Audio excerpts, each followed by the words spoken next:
Okay, I want to give you my top 10 tips of gardening. The first tip is to share seeds and plants. You get a lot more diversity in your garden, and things like these sea kales are hard to come by, or they can be very expensive. But when they go to seed, I'll be able to distribute them out and to family and friends, and basically get loads of plants off them as well. The second tip is to reuse and recycle stuff in the garden what you can. So one is, when you're weeding stuff out, compost it. Cardboard is really good to either repress weeds or to compost down as well. And other things here, look, I've got shoelaces here, which I use for my runner beans that go up. And even this, which is an old shoe rack, I use this, and this stops the pigeons from getting all the food down there. And I've also got wooden crates there, or wooden boxes, which used to be wine crates. So I just keep reusing stuff. Alright, take care. The third tip I've got is learn about your plants. So learn about where they live. Are they heat sensitive or light sensitive? So will they respond to heat or light better? Stuff like your tomatoes, you want those in full sun, so you can basically get them all ripe quicker. They also like to be buried several inches up from the stem, so they can produce more roots. You can also learn about herbs, and certain herbs, when they're in full sun and getting a lot of heat, they produce more essential oils and such like, and it's just learning loads and loads of stuff like that. Even earthing up the simple potato here, just earthing that up, you can increase your yield by so much.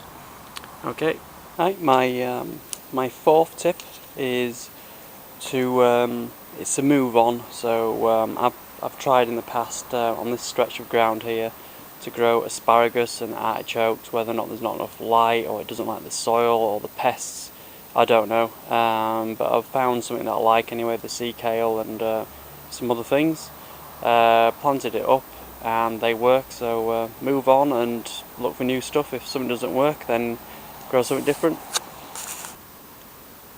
My fifth tip is to grow something that's easy. One of the easiest things to grow is herbs. So if you're having difficulty in the garden, or you just haven't got the time to water or look after your plants, then grow herbs. If you just want to stick something in the ground and think, oh, right, that's it, it's done, put herbs in, put an apple tree in. This apple tree, I barely put any nutrients down each year. I mean, sometimes put a bit of a banana skin and that's it. But it's once it's planted, it's done. If you haven't got time to trim it one year, then so be it. You'll still get fruit off it. And so, between your fruit trees, maybe your rhubarb in the garden, and your herbs, you're going to get a crop, and it's something easy to grow. Right, my sixth tip is stick with mostly native plants, or plants which are suited for your environment and the season. So in England, or mostly in the northern hemisphere anyway, I've noticed a lot of red currants, black currants, white currants, tea berries, logan berries, and such like, and these are so easy to grow. Just stick them in and that's it, really. The good thing about the red currants, and especially, is that you don't need to trim the old wood off, whereas the tea berries and logan berries, they only produce on the new wood for the following year. The other thing as well, there's plenty of plants which are either native or do really well in our environment. So you got like herbs and salad crops like the lamb's lettuce, which grows really well and it sells seeds, and once you've got it, you'll have it for life.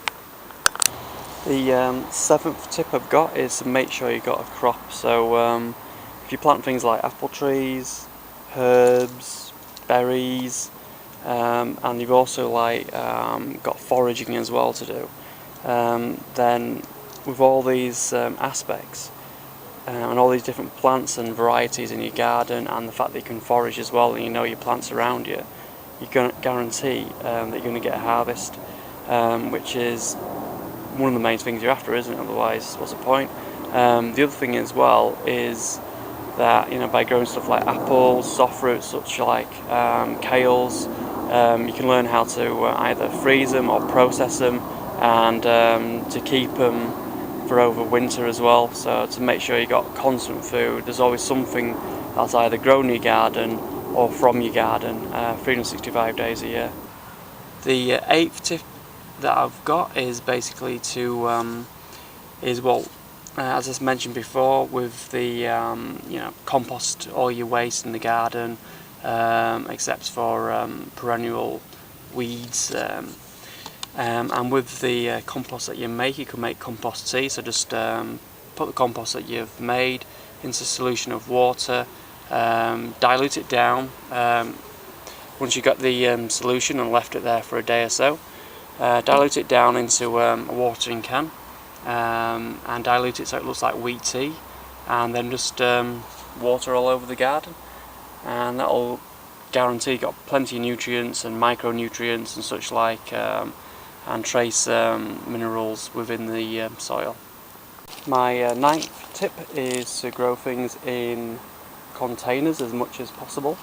The reason you want to do this is because basically you can regulate the soil conditions or the compost in it, and you can get the ideal compost for growing courgettes or marrows or chilies or anything really.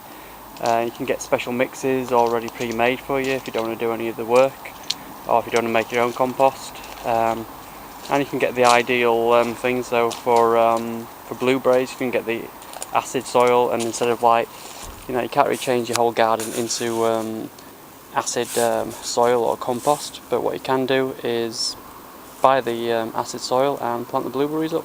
So raised beds or containers, that's the way to go. But I would advise water retaining crystals, just to help with, so you don't need to water it all the time, because they will dry out quicker than the actual soil around. Right, take care. The 10th tip, and one of the most important tips I can give you, is to grow something that you want to eat. So, you know, like, try out the herbs, see what you like, what's your favourite mint before you start planting it. What herbs or what plants are you using in your cooking? What do you like to eat? These are the plants that you should be planting. The fact that you know, a particular apple tree or this and that is on sale in a garden centre doesn't mean you should go out and buy that one. Do you actually like that one?